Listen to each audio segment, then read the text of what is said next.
Olá, pessoal.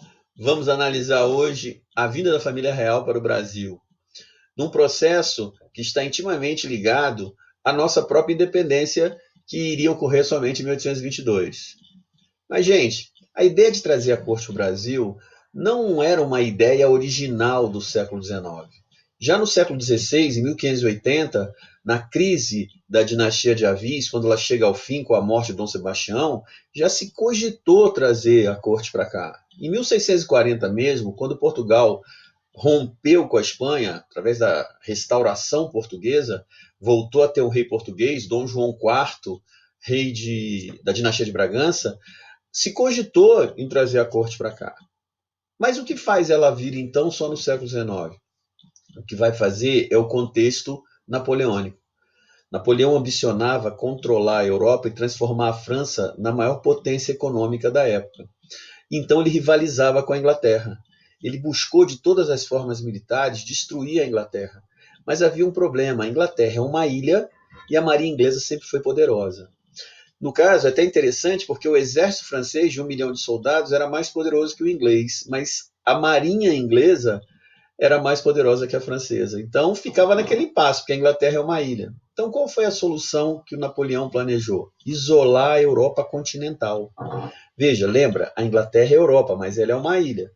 Napoleão, isolando a Europa continental, objetivava de primeiro controlar esses mercados e, ao mesmo tempo, enfraquecer a Inglaterra, o que nem vai acontecer muito.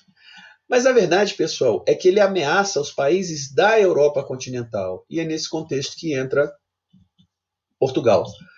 Qual era a situação de Portugal? Primeiro, Portugal tinha um regente, Dom João. Dom João, ele tinha alguma dificuldade porque não foi preparado para ser rei. Quem foi preparado para ser rei, quem foi educado para ser rei, foi o irmão dele, Dom José, que tinha falecido.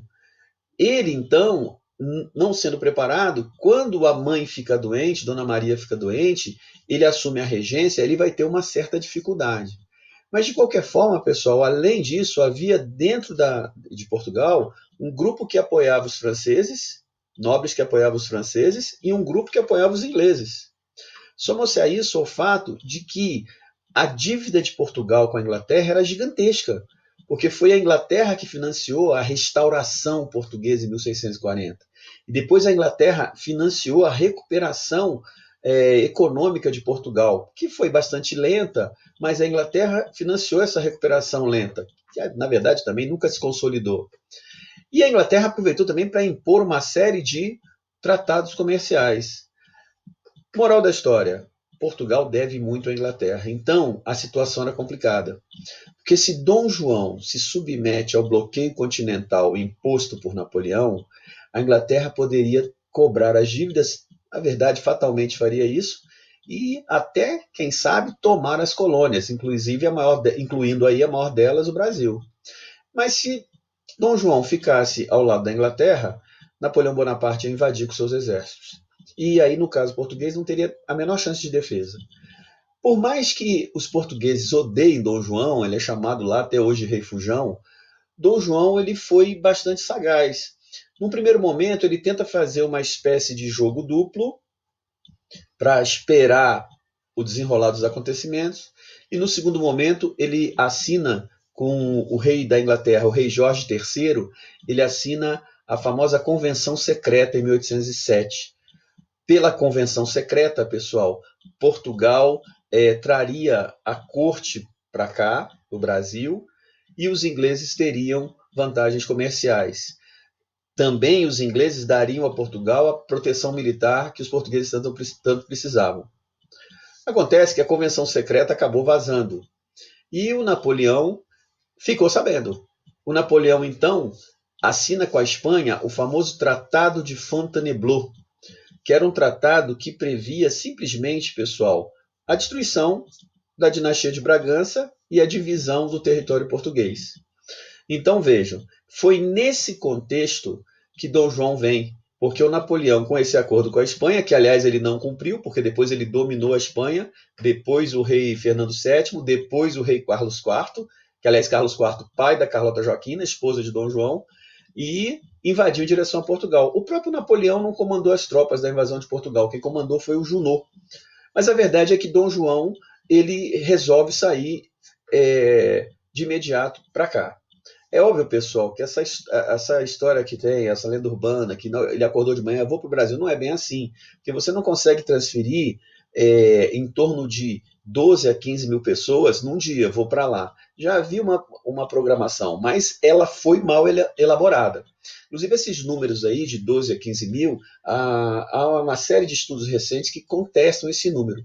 Tá? Ele é um número bastante aproximado, porque você não tem dados para isso. Alguns chegam a falar de 2% da população portuguesa teria vindo para cá nessa época, que me parece um exagero. A verdade, pessoal, é que Dom João veio para cá. E a partir do momento que ele veio para cá, nós temos um novo quadro. Porque a primeira medida que ele toma ainda em Salvador é o famoso decreto de abertura dos portos às nações amigas. Esse decreto é importantíssimo, importantíssimo em vestibular.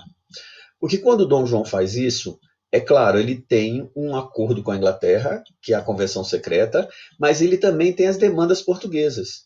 Se ele mantivesse os portos da colônia fechados, ele não teria acesso a manufaturas, por exemplo, que aqui não se produzia. Lembra que a Dona Maria Louca tinha feito o alvará de proibição industrial? E outra coisa, com esses milhares de portugueses que vieram para cá, a coroa precisava de recursos para sustentá-los. Então, abrir os portos significava você poder implementar impostos, produtos da Bélgica, produtos da Holanda, produtos da Inglaterra. Então, veja só, pessoal, não foi só uma pressão inglesa. Havia também demandas portuguesas para a abertura dos portos. É uma medida coerente. Inclusive, no primeiro momento, essa abertura, pessoal, ela seria temporária.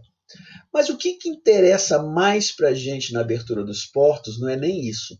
O que interessa é você lembrar o seguinte: se eu posso agora negociar com os países amigos, então não existe mais monopólio. A colônia não é mais obrigada a comercializar só com a metrópole.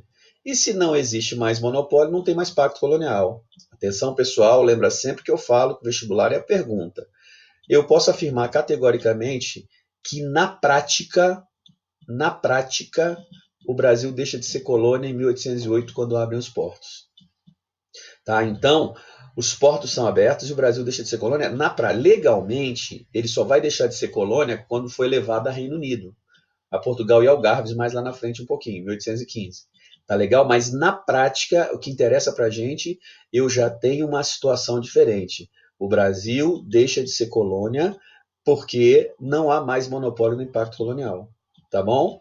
E seguiram outras medidas. Dom João ele vai transplantar. Essa palavra transplante ela tem um peso muito grande. Ele já está sinalizando aí uma indisposição para voltar para Portugal, porque ele transplanta, ele não cria aqui novos serviços da burocracia. Eles são transplantados. Lembra que Dom João sai de lá e os franceses, a linha que defendia a aliança com a França, divulga e consolida a imagem dele de fraco, de covarde. Não é? Então ele vai transplantar o Estado para cá. É ele que cria, pessoal, uma série de cursos superiores, a Academia Militar, a Academia Naval, a Escola de Engenharia, a Escola de Cirurgia, que depois vai se transformar no curso de Medicina. É ele que introduz no Brasil a imprensa régia. A imprensa régia era como se fosse uma imprensa oficial, mas você tem uma imprensa. Foi fundado o Banco do Brasil. Dom João, tentando dinamizar as atividades econômicas, criou o Alvará de Liberdade Industrial, revogando o que a mãe tinha feito. É claro, pessoal, que isso aqui tem pouco efeito, né? Porque não adiantou nada. Ele até facilitou a importação de matéria-prima. Mas, na prática, como é que você vai competir com os produtos ingleses, holandeses e belgas? Mas, de qualquer maneira, ele revogou o alvará de proibição industrial. E, depois de 1815, quando termina o confronto com a França, ele vai fazer a famosa missão artística francesa.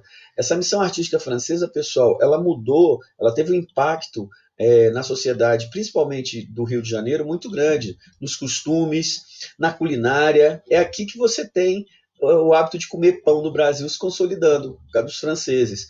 Por causa da missão artística francesa também, depois vai ser criada a Academia Real de Belas Artes. Né? Então, realmente ela tem um impacto muito, muito forte na nossa história. Lembrando que século XIX, a ideia do ser francês é a ideia de ser culto. Isso entre as elites, é a ideia de você ser culto. Francês era sinônimo de cultura. É interessante que, com a vinda da missão artística francesa, vários franceses que não eram artistas vieram também e passaram a dar tombo em todo mundo no Rio de Janeiro. Então, entre o povão, francês era símbolo de meio maloqueiro. Entre o povão, francês era meio símbolo de ser meio picareta. Agora, entre a elite, ser francês era ser culto, ser educado. Tá? A pátria do iluminismo, como eles falavam lá. Bom, pessoal, Dom João, ele também assinou com a Inglaterra 2 tratados. O Tratado de Aliança e Amizade e o Tratado de Comércio e Navegação, nesse contexto. Esses tratados são interpretados de uma forma equivocada, porque apesar de serem tratados que realmente beneficiam a Inglaterra, por exemplo, o Tratado de Aliança e Amizade dizia que o cidadão inglês, se cometesse qualquer crime no Império Português, deveria ser julgado por um tribunal inglês. Mas isso não se estendia ao cidadão português no Império Inglês. Então você pode falar assim, mas Matos, como é que eu vou assinar um tratado desse? Pessoal, a gente tem que sempre analisar o contexto. Antes de eu explicar para você por que você vai ter que assinar, o Tratado de Comércio e Navegação, por exemplo, dizia que, entre outras coisas, que Portugal teria que exterminar o tráfico de escravos. O Tratado de Comércio e Navegação estabelecia os impostos. Por exemplo, qualquer país que quisesse comercializar com a colônia, Bélgica, pagava 24% de imposto aqui. Portugal pagava 16% de imposto.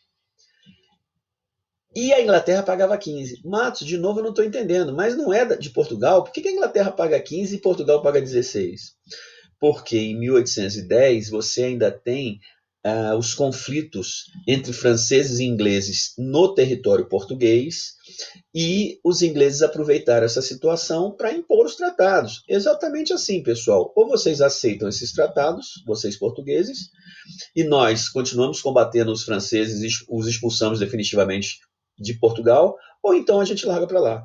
Então, os tratados realmente são benéficos à Inglaterra, mas não porque Dom João era covarde, incompetente, burro, nada disso, mas sim por causa do contexto. Havia o exército inglês que expulsava os franceses gradativamente. E, aliás, só conseguiu expulsar de forma definitivamente em 1814. Em 1809, Portugal já era controlado por uma regência, inclusive tinha como liderança os ingleses. Mas só em 1814 que você acabou com a ameaça francesa definitivamente. Joia? Então tem que tomar muito cuidado nos tratados. Não é burrice de Dom João, como se fala por aí, de uma maneira muito comum. Legal? Pessoal, no caso da política externa, Dom João, ele abertamente temeroso de um provável ataque francês, ele nem dormia direito, ele invade a Guiana Francesa. Então invadiu a Guiana Francesa e ele mantém tropas lá. Depois, pelo Congresso de Viena, ele vai acabar devolvendo a Guiana Francesa. E por pressão da Carlota Joaquina, esposa de Dom João, filha de Carlos IV, rei da Espanha, a Carlota Joaquina, pessoal, ela é interessantíssima, porque ela conseguiu convencer Dom João que ela teria direito a se proclamar rainha do Prata, porque o Napoleão tinha tirado o pai dela do trono e colocado o José Bonaparte, que era o irmão dele, no trono espanhol. Então, pessoal, em 1816, a Carlota tanto fez, que o Dom João invade a Cisplatina e ela reivindica o trono, que não vai conseguir. A Cisplatina pertenceu ao Brasil até 1828, quando vai se transformar no Uruguai. Agora, pessoal, na política externa do Dom João, que é agressiva, o que mais interessa a gente aqui é a elevação do Brasil à categoria de Reino Unido, Portugal e Algarves. Porque aí sim, o Brasil legalmente, isso aconteceu em 1815, o Brasil legalmente deixou de ser colônia. Então veja só que coisa interessante. Já vai pensando aí, Isso foi em 1815, a nossa independência foi em 1822. Então, na nossa independência em 1822, o Brasil não era mais colônia. Então, a nossa independência não pode ser colônia contra a metrópole. Mas também não existia nenhum Estado brasileiro. O que a gente chamava de Brasil era um nome, pessoal. Então, nossa independência também não pode ter sido uma luta de Brasil contra Portugal. Ora, se não tem Brasil, não tem brasileiro. O cara nessa época aí, pessoal, ele não se considerava brasileiro, se considerava paulista, mineiro, gaúcho. A construção de uma identidade brasileira só ocorre depois da independência e mesmo assim depois de muito tempo. Ser brasileiro é uma construção. Então, o que é a nossa independência? Vai pensando, não é colônia contra metrópole. Não é Brasil contra Portugal, não é português contra brasileiros. Mas lá na frente eu vou falar. Eu quero agora que você fique ligado no seguinte: mas por que o Brasil foi elevado à categoria de Reino Unido? De uma hora para outra, no fundo, pessoal, em 1815 praticamente terminaram as guerras napoleônicas. Já em 1814 foi convocado o Congresso de Viena, um congresso organizado justamente para determinar o futuro europeu. Esse Congresso de Viena, que era um congresso extremamente conservador, ele decidiu, dentre outras coisas, que os reis tinham que voltar aos seus antigos reinos, sob pena de perder o trono. Quer dizer o seguinte, Dom João teria que voltar para o reino, e o reino era Portugal. O Brasil, legalmente, ainda era colônia. Mas Dom João, por vários motivos. Primeiro, econômicos. Portugal foi literalmente arrasada pelos franceses. Até mesmo motivos populares. Dom João era odiado em Portugal. Dom João não queria voltar. Então, a única alternativa era que o Brasil fosse elevado a reino. Porque aí, se o Brasil fosse reino, o rei poderia ficar no reino também. Poderia ficar aqui também. E o mais curioso ainda é que ele contou para isso com a ajuda da França no Congresso de Viena. O ministro Talleyrand se comprometeu a ajudar Portugal a conseguir que o Brasil, a autorização do Brasil ser reino, em troca de apoio para as demandas francesas. Bom, a verdade é que o Brasil vai ser elevado a reino e, nesse momento, o Brasil passa a ser, legalmente, a sede do reino português, porque se o Brasil é reino, Portugal é e Algarves é, mas o que é Algarves? Algarves é um territóriozinho ao sul da Península Ibérica, bem pequenininho. Então, se o Brasil é reino, Portugal é reino e Algarves é reino, e o rei está aqui, então o Brasil passa a ser a sede do reino. Isso aí vai desembocar num problema seríssimo que os portugueses vão ter que enfrentar. Mas isso aí é uma outra história que eu conto na questão da independência. Tá legal? Então o que você vai fazer agora? Vai pegar a sua apostila, vai ler sobre o período joanino, vai resolver os exercícios e vai aguardar a nossa próxima aula, ok? Abraço, pessoal!